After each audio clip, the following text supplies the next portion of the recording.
پرون چې موږ تاسو عنوان کې چې دوه غزواوې جمع شوې دي په دا یو باب کې د یوې غزوې بیان وشو، دا اوس د بلې غزوې بیان شروع ده. حضرت پیغمبر علیه السلام ته د رعل او زکوان قوم خلق راغله او ورته ویلې چې موږ د کومک لپاره موږ سره څه خلق ولېږه چې هلته کفار په موږ ظلم کوي.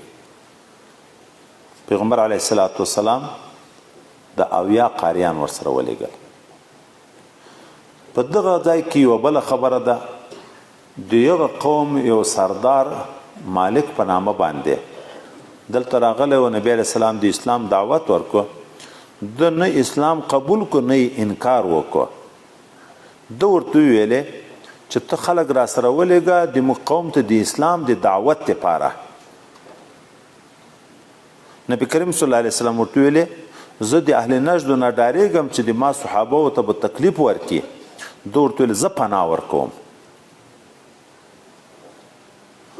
اوس د یغ ځای نه معلومیږي چې هغه مالک دعوت نبی علیه السلام ته ویلې ته د موږ د قوم د اسلام راوړلو د دعوت لپاره سړی راولېږه، دا معنی که قوم ایمان راوړ زه به یې هم راوړم. نبی علیه السلام دا ورته ولېږل. هلته ویې چې رعل زکوان د کومک لپاره وغوښته، وایي دواړه کارونه وو. رعل زکوان د کومک لپاره خلک غوښتي وو. د دا قوم سردار راغی چې نبی علیه السلام د اسلام دعوت ورکړو، ده ورته وویل چې ته که د اسلام د دعوت لپاره خلک را سره ولېږې، نو نبی علیه السلام دواړه خبرې په نظر کې ونیوې، د اویا نفره یې ولېږل. خو دا هغه حافظان د قرآن عظیم شان وو. یو ورځ به یې لرګي ټولول، د شپې به یې لمنځونه کړه. د ورځې لرګي ټولول څه معنی؟ غره ته به لاړ، لرګي به یې راوړه، خرڅ به یې کړه، څه به یې صدقه کول، څه به یې په دا ملګرو خپله خرچه کوله. ګزاره یې په دغه وه. دا طالبان یې ورسره ولېږل. هلته چې یو علاقې ته ورسېده، چا هغه بدبخته چې وروسته را روان د عامر ابن طفیل هغه خبر کو چې مسلمانان په دغه لار تېرېږي. نو دی د خپلو خلکو سره راغی. مسلمانان چې دلته را محاصره کړه، دا بل سردار د ده تره و، هغه ورته ویل دغو ته ما پناه ورکړې. نو د خپل قوم خلک ذاتي تر کېناسته چې د موږ سردار پناه ورکړې، هغه خو تر تا مشر ده، ته وراره یې، هغه تره ده. دغه قوم لاس واخیست. هغه رعل و زکوان بدبختان منافقت ښکاره کړه چې یغو د ملګرتیا دپاره د مدد دپاره خلک غوښتي وو د نبي علیه السلام نه. هغه راغله د دغه عامر ابن طفیل ملګري شوه. دا په شاخ کې سره یو نه دي، دا د بل قوم ده، هغه د بل قوم دی، خو خپل قوم د خپل سردار د وجې نه تر کېناست چې موږ خو په دا چې سردار صاحب پناه ورکړې ده موږ کار نه په لرو. نو دغه عامر ابن طفیل دا رعل زکوان ته دعوت ورکړ، هغه ورسره ومنه. بیا یې دغه صحابه مبارکان شهیدان کړل. پیغمبر علیه السلام وایي په دنیا کې دومره ډېر پشین او غمجن شوی لکه په دغه حافظانو د قرآن باندې چې غمجن شو. حتی یوه میاشت د سهار په لمانځه کې د رکوع نه وروسته په آخري رکعت کې دغه قوم ته ښېراوې کولې، قنوت نازله، یوه میاشت مسلسل ښېراوې ورته کولې. دغه شهادت واقعه یو کویای ده د بیر معونه په نامه په یغ ځای کې شوې ده. نو دا غزوې ته غزوه د بیر معونه ویل کېږي. د ده خبرې بیا تفصیل حضرت انس رضی الله عنه وی د ما ماما حضرت حرام په دغه اویاو نفرو کې نبی علیه السلام لېږلی و. خو دغه قوم د سردار د دغه بدبخت عامر بن طفیل په نامه یو خط ورکړی و. دا یو سردار چې د ده تره ده، ده خو د دعوت خبره وکړه چې سړي را سره ولېږه چې اسلام ته دعوت. نو دا چې دعوت ورکوي اسلام ته، د سردار نوم یې ورته ولیکو چې دغه ته به اول دعوت ورکوي. هلته چې لاړه، بیا د اویا ملګرو کې نور ملګري شاته کړه، 3 نفره د حضرت انس رضی الله عنه ماما او 2 نور. دلته په عبارت کې خطا راغلی ده. فانطلق حرام اخو ام سلیم وهو رجل اعرج دا واو تر هو مخکې نه ده، هو ورجل اعرج ورجل من بني فلان، 3 نفره وو چې دغه ظاهر باندې پرېږدي چې دا حرام چې د حضرت ام سلیم ورور ده وهو رجل اعرج ورجل من بني فلان، بیا خو 2 نفره شوه. وای دلته تقدیم و تاخیر راغلی ده. دا 3 کسان چې هلته ورغله، حضرت حرام دا نورو 2 ملګرو ته ویل تاسې لږ لرې ودرېږئ، زه نږدې ورځم دا خلکو ته د حضرت پیغمبر علیه السلام خط مبارک ورته بیانوم، د اسلام دعوت، که ایمان قبول کو خو فبها و نعمه، خبره به خلاصي، که نه زه یې شهید کړم تاسې خو به ځان خلاص کړئ، هغه نورو ملګرو ته به ځان ورسوئ. حضرت حرام رضی الله تعالی عنه چې د پیغمبر علیه السلام دعوتنامه ورته شروع کړه، د غلی غوږ نیولی، هلته یو سړي ته پټه اشاره وکړه چې د شا د لوري نه ورته راتاو شه. هغه د شا د لوري نه راغی، حضرت حرام رضی الله عنه یې ووایه په نیزه باندې. او دوم ځای کې راځي حضرت حزام رضی الله عنه دا وینې راواخیسته د خپل بدن داسې یې په دا مخ په سر وشنلې او ویل فزت ورب الکعبه، کامیاب شوم د ما د قسم یې په رب د کعبې باندې. د مسلمان خو اعلی کامیابي شهادت ده. دا یې شهید کو.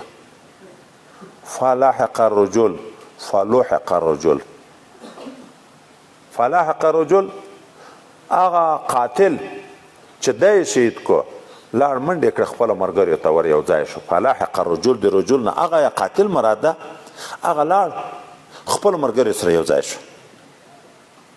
یا فلوحق الرجل دغه شهید چې حضرت حرام ده په دو پسې ملحق شو، نور ملګري هغه هم شهیدان کړه. صرف 2 کسان پاتې شو. د دغه ځای نه خو په دغه 3 نفرو کې اول چې دا 2 یو نفر شهید شو حضرت حرام، هغه ګوډ او دا بل نفر منډې کړې، دا ګوډ یو غونډۍ ته وخوت، هغه خلاص شو. دا خلک پسې ورغله هغه 80 قاریانو ته، یغو 2 نفره د منذر په نامه او بل عمرو ابن ابي امیه په نامه د اوښانو د څړ دپاره منتخب کړي وو چې اوښان یې په. دا چې ورغله دا نور ملګري هم شهیدان کړه، هغه 2 چې اوښان پیایي یغو ټپوسان ولیده چې راغله په دغه علاقه ګرځي. خلک بدیدار خلک وو، په تجربه ناک خلک وو، ویل چې دا مرغان خوشې نه ګرځي، څه پیښه ده. نو دوی دواړه چې راغله د خپلو اصحاب ملګریو ته چې ګوري چې شهیدان پراته دي، نو څوک وو؟ دغه عمر ورته ویلې چې لاړ به شو مدینې منورې ته، پیغمبر علیه السلام به خبر کو. هغه منذر ملګري ویل چې نه موږ مشر چې شهید شو دلته، نو موږ ته نور ژوند نه ده پکار، یخ په جنگ بنا وکړه. هغه هم شهید شو. دغه عمر ژوندی ونیو. چې ژوندی ونیو بیا دغه عامر ابن طفیل د سر یې ورورخی آزاد کو چې امام مور دی و غلام د آزادولو نظر په ځان کړی و، دا بس ما د مور غلام دی آزاد کو.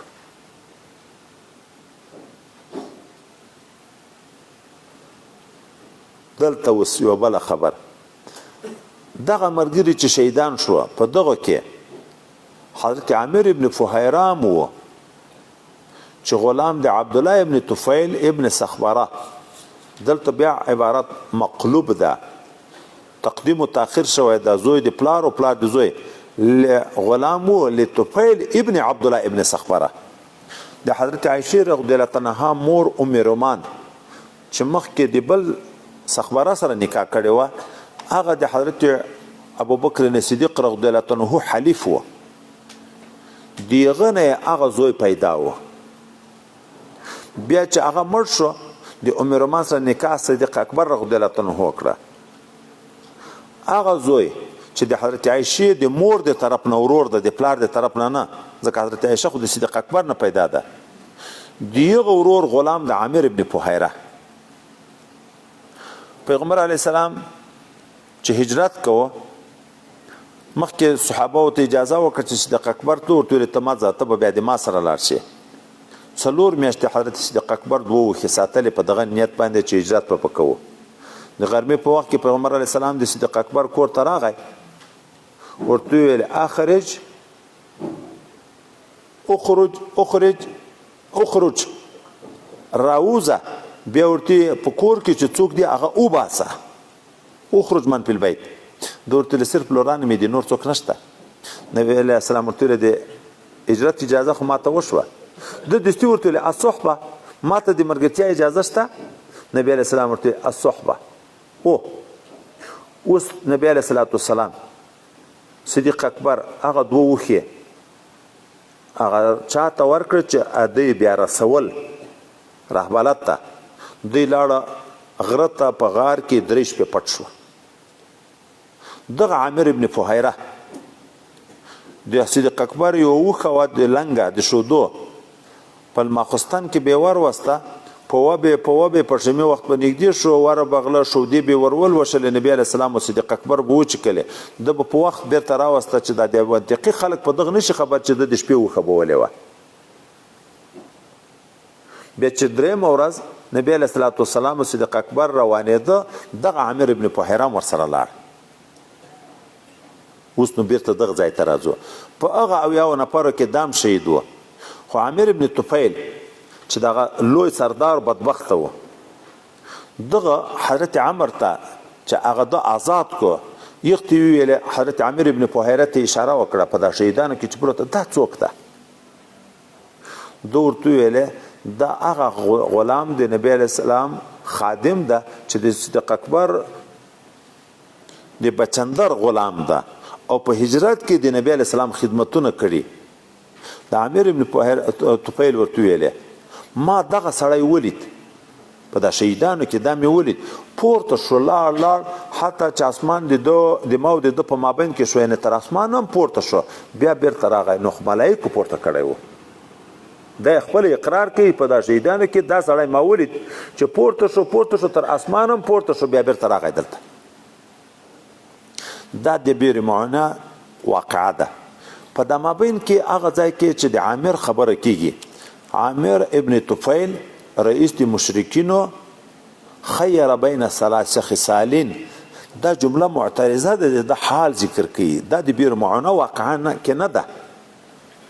مخکې نو نبی علیه السلام چې د اسلام دعوت دی ته ورکو، د نبی علیه السلام ته په دریو شیانو کې اختیار ورکو. بدبخته نبی علیه السلام ته ویې چې یا داسې وکړه چې ما سره تقسیم وکړه، دا د کوچیانو ملکې ته، دا د دیشینو د مدر والا د کورو والا د دغه سردار به زه یم. یو یا دا لیکل را سره وکړه چې ته چې مړ شوې خلافت به بیا د ما وي. دوه یا جنگ ته ځان تیار کا، زر د غطفان اهل غطفان به الپین و الپین نه یا وای مراد دا ده زر سړی په زرو آسان او سپارانو زر دی د زر آسان داسې فوج به درته راولم د غطفان، یا زر آسان سره او زر آسان برک په 2000 آسانو باندې به زه خلک تا ته راولم. دا د مخکې وخت خبره ده.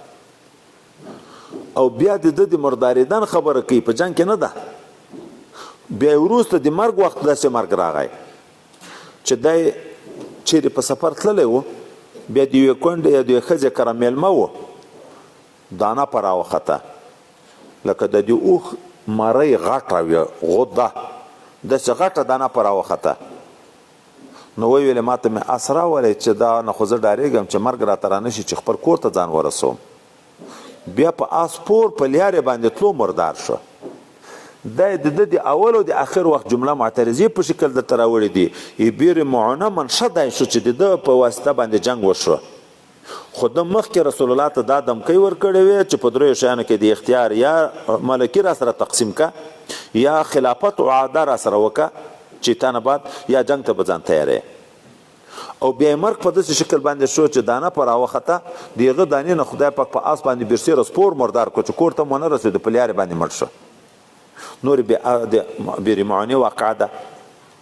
دا چې دغه اویا قاریان چې شهیدان شو،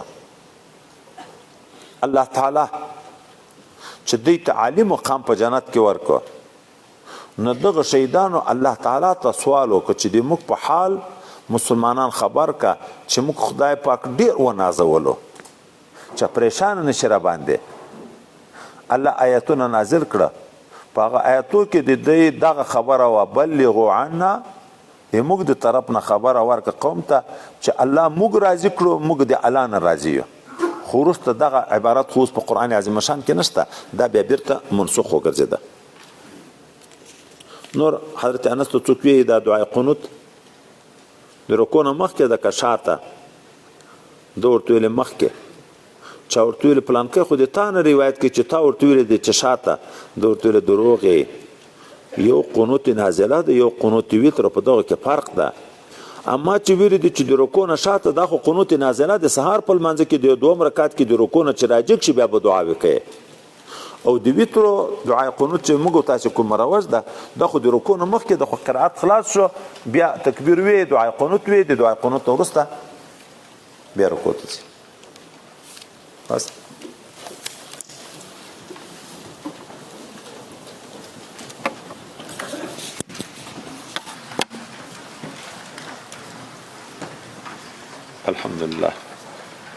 الحمد لله رب العالمين والعاقبة للمتقين والصلاة والسلام على حضرة رسوله محمد وعلى آله وأصحابه أجمعين اللهم اهدنا الصراط المستقيم صراط الذين أنعمت عليهم غير المغضوب عليهم ولا الضالين آمين ربنا لا تؤاخذنا إن نسينا وأخطأنا ربنا ولا تحمل علينا إصرا كما حملته على الذين من قبلنا ربنا ولا تحملنا ما لا طاقة لنا به واعف عنا واغفر لنا وارحمنا أنت مولانا فانصرنا على القوم الكافرين اللهم ارزقنا علما نافعا وفهما كاملا ورزقا حلالا واسعا وشفاء من كل داء رب کریم موږ ټول ته خپل رضا نصیب وګرځي آینده ژوند د استقامت شریعت نصیب وګرځي ټول کړه ګناهونه مغفرت نصیب وګرځي څومره مسلمانان چې موږ ته دعاوې کوي د موږ نه دعا غواړي اخلاص کی محبت کی خدمت کی معاونت کی الله تعالی د ټولو په سر درست حاجتونه دینی او دنیوي د غیب د خزانونو پوره کړي د آفات او بلیات او مشکلاتو نه د موږ سره حفاظت نصیب وګرځي